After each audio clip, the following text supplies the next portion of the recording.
ओम श्री विष्णुवे नमः। ओम श्री सुभद्राय नमः। सभी आध्यात्मिक साधकों एवं भक्तजनों, आप सभी का हमारे चैनल में हार्दिक स्वागत है। आज हम इसी ज्ञान गंगा में और गहरे उतरेंगे और कार्तिक मास के दूसरे अध्याय का रसपान करेंगे, जिसमें तुलसी की महिमा, दीपदान का रहस्य, विभिन्न व्रतों का विज्ञान और कृष्ण द्वारा सत्यभामा को कार्तिक मास की महत्ता बताते हुए आज उसके आगे का भाग सुनेंगे और अंत में तारा भोजन की मनोहर कथा निहित है। पहले सुनते हैं श्री ब्रह्मा जी का उपदेश। शालिग्राम पूजन एवं भक्ति के मार्ग। देवर्षि नारद ने तुलसी जी की महिमा सुनने के पश्चात जगत पिता ब्रह्मा जी से प्रार्थना की, हे पितामह, कृपया मुझे उन उत्तम देवताओं के बारे में भी बताइए जिनका इस पावन मास में पूजन किया जाता है। ब्रह्मा जी ने उत्तर दिया, हे नारद, गंडकी नदी के उत्तर तट पर तथा गिरिजा पर्वत के दक्षिण में स्थित लगभग 40 कोस की भूमि मुक्ति क्षेत्र कहलाती है। वहाँ शालिग्राम और गोमती चक्र प्राकृतिक रूप से प्राप्त होते हैं। इनका पूजन और इनके चरणामृत का सेवन करने वाला मनुष्य मोक्ष को प्राप्त करता है। इन्हें स्नान कराते समय यह मंत्र जरूर बोलना चाहिए, ओम अकाल मृत्यु हरणम सर्वव्याधि विनाशनम पुनर्जन्म निवारणम च शालिग्राम स्पन्नम मम। शालिग्राम के चक्रों के आधार पर उनके स्वरूप और नाम भिन्न भिन्न हैं। एक चक्र सुदर्शन कहलाता है, 2 चक्र वासुदेव के समान है, 4 चक्र संकर्षण के समान, 6 चक्र प्रद्युम्न और 7 चक्र अनिरुद्ध के, 8 चक्र नल और कुबेर के समान, 10 चक्र दशावतार। इनके केवल दर्शन मात्र से ही मनुष्य मुक्ति का अधिकारी बन जाता है। इस मास में जो भक्त भगवान के समक्ष वीणा वंशी बजाता है या भजन कीर्तन करता है, वह सीधे भगवान को प्राप्त हो जाता है। जो मृदंग बजाता है, भगवान उसे अपना अत्यंत प्रिय भक्त मानते हैं। जो श्रद्धापूर्वक धूप दीप जलाता है, वह कभी नरक के दर्शन नहीं करता। शंख में भरकर अर्पित किया गया जल शरीर पर लगाने से सभी रोग और पाप नष्ट हो जाते हैं, चाहे पूजन विधि विधान से हो या साधारण रूप से, परंतु उसमें पूर्ण श्रद्धा और निष्ठा का होना अत्यंत आवश्यक है। तत्पश्चात नारद जी ने दीपदान के महत्व के बारे में पूछा। ब्रह्मा जी बोले, हे पुत्र, दीपक चाहे सोने का हो, चांदी का, तांबे का या सामान्य मिट्टी का, अपनी श्रद्धा के अनुसार कार्तिक मास में अवश्य जलाना चाहिए। इससे समस्त पापों का नाश होता है। दीपक भगवान की मूर्ति के सामने, तुलसी के पास, ब्राह्मण के घर, किसी वृक्ष के नीचे, गौशाला या धर्मशाला में सूर्यास्त के समय जलाना चाहिए। घी या तेल का दीपक पूरे महीने निरंतर जलाना श्रेष्ठ है। ब्राह्मण के घर दीपक जलाने से अग्निष्टोम यज्ञ का फल मिलता है। ऊंचे स्थान या खंभे पर दीपक जलाने से धन संपदा में वृद्धि होती है और बैकुंठ में स्थान मिलता है। दीप जलाते समय ये प्रार्थना करनी चाहिए, हे प्रभु, इस कार्तिक मास में मैं प्रतिदिन आपके लिए ही ये दीपक जला रही हूँ।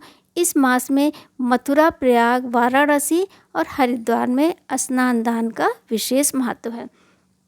जब सूर्य तुला, मकर या मेष राशि में हो, उस समय किए गए शुभ कर्म अमोघ फल देते हैं। जिस प्रकार सूर्योदय से अंधकार मिट जाता है, वज्र से पर्वत टूट जाता है और सिंह को देखकर गीदड़ भाग जाते हैं, उसी प्रकार कार्तिक के स्नान, दान, जागरण, तुलसी पूजन, मंदिर की सफाई, कीर्तन और कथा श्रवण से सभी पाप नष्ट हो जाते हैं। पूर्व जन्म के पापों की पहचान और विभिन्न व्रतों का विधान। जब ब्रह्मा जी ने पूर्व जन्म के पाप शब्द कहे तो नारद जी ने जिज्ञासावश पूछा, हे विधाता, हमें कैसे पता चलेगा कि हमने पूर्व जन्म में कौन कौन से पाप किए थे? ब्रह्मा जी ने समझाया, पूर्व जन्म के पापों की छाप इस जन्म के शरीर पर देखी जा सकती है। ब्रह्म हत्या का दोषी कोढ़ ही बनता है, पर स्त्री गमन करने वाला कुष्ठ रोग से पीड़ित होता है, सोना चुराने वाले के नाखून विकृत होते हैं और मदिरा पीने वाले के दांत खराब हो जाते हैं। किंतु घबराने की आवश्यकता नहीं। कार्तिक मास के साधन इन सभी पापों का निवारण कर देते हैं। इसके बाद ब्रह्मा जी ने कार्तिक मास में किए जाने वाले कुछ विशेष व्रतों का वर्णन किया। अतिकृच्छ व्रत, एक समय भोजन करना, फिर 3 दिन सायंकाल और 3 दिन प्रातःकाल भोजन करना।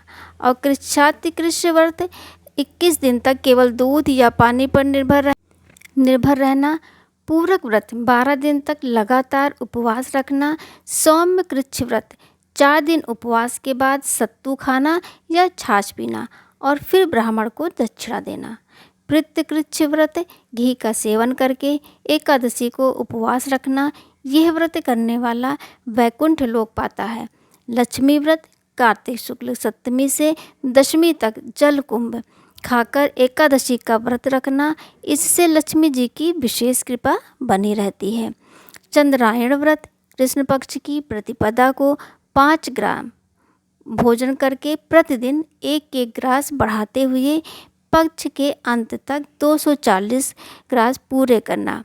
ब्रह्मा जी ने कहा कि पूरे कार्तिक मास तुलसी और आंवले का पूजन करना चाहिए। व्रत की समाप्ति पर अपनी सामर्थ्य के अनुसार ब्राह्मण को गोदान, वस्त्र या भोजन दान करना चाहिए।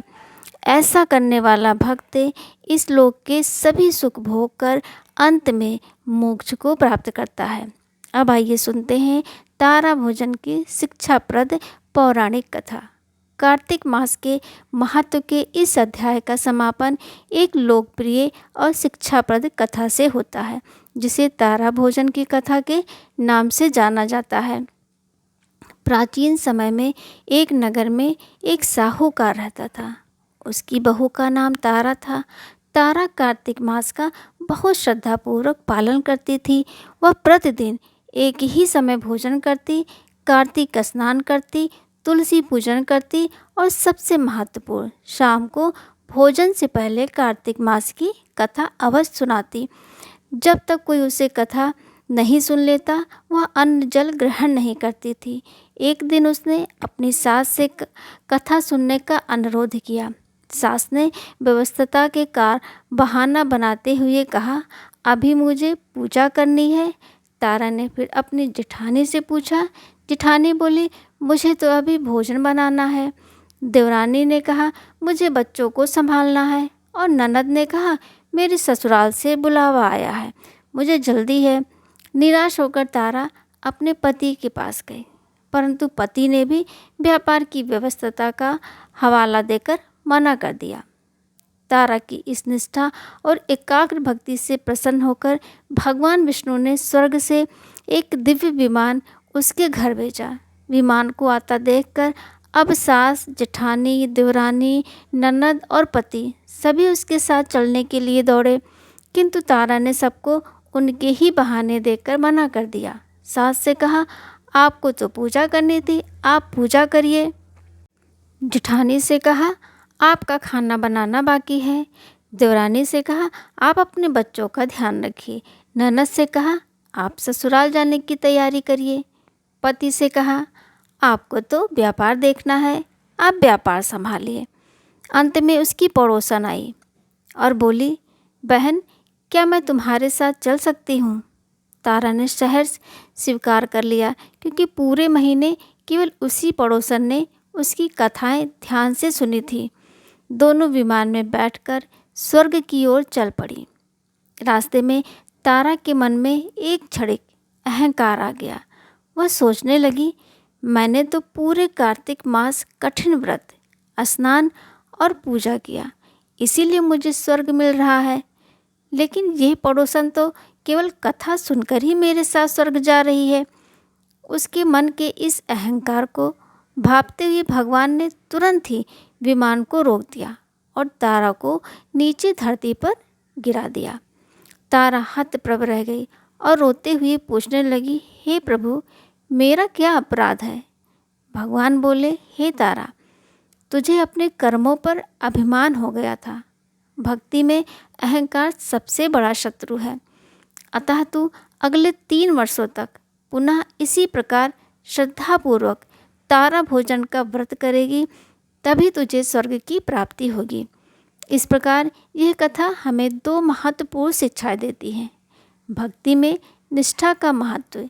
यदि कोई व्यक्ति कार्तिक मास के सभी नियमों का पालन न भी कर पाए, लेकिन केवल श्रद्धापूर्वक इसकी कथाएं सुन ले, तो उसे भी भगवान की कृपा प्राप्त होती है और मोक्ष का मार्ग प्रशस्त होता है। अहंकार का त्याग। किसी भी साधना, व्रत या दान के पीछे अहंकार की भावना उसके पुण्य फल को नष्ट कर देती है। विनम्रता ही सच्ची भक्ति की नींव है। कार्तिक मास का यह दिव्य महीना हमें आंतरिक शुद्धि, भक्ति और निष्ठा का पाठ पढ़ाता है।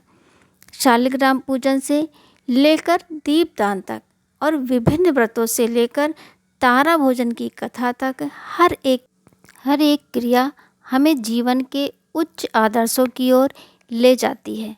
आइए इस पावन मास में अपनी श्रद्धा के अनुसार इन नियमों का पालन करें और जीवन को धन्य बनाएं।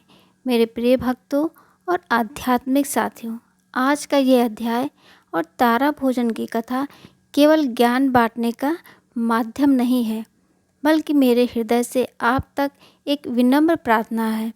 कार्तिक मास का यह पावन अवसर हमारे जीवन में एक स्वर्णिम अवसर लेकर आता है, अपने पापों को धोने, अपनी आत्मा को शुद्ध करने और भगवान विष्णु की असीम कृपा पाने का।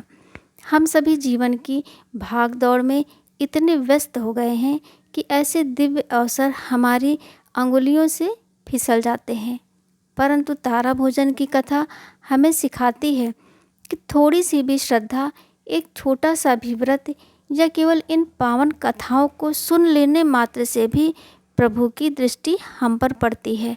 अतः मैं आपसे सभी से हाथ जोड़कर विनती करती हूँ, इस कार्तिक मास में थोड़ा समय निकालिए, एक दीपक जलाइए, तुलसी जी को जल अर्पित कीजिए या फिर इस चैनल पर आकर इन कथाओं को सुन लीजिए। अपने जीवन में एक बार इस दिव्य अनुभव को अवश्य प्राप्त कीजिए। आपका एक छोटा सा कदम प्रभु के चरणों तक पहुंचने के लिए एक विशाल पुल बन सकता है।